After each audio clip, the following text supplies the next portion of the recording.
жақсы, мен кішкене кезімде жаңағы қаңғырауандап келе жатқан күні туылыппын да. Сонда әкем даладан жаңағы отын бұтайтын жерден балтаны алып келе жатыр дейді. Сосын жаңағы кіндігін кесемін деп отырған кісілер, ай мұның не десе, жоқ, мен қызымның кіндігін өзім кесемін.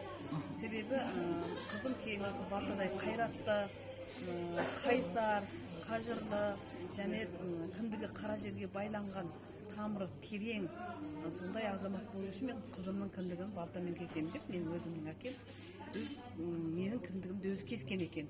Енді кейін біз ер жеткеннен кейін сұраймыз ғой шешемнен. Шешем айтады, сенің кіндік жолыңды Күзімхан деген апаға бергенбіз, бірақ кіндігіңді кескен адам әкең болатын дейді. Өзің туған екен.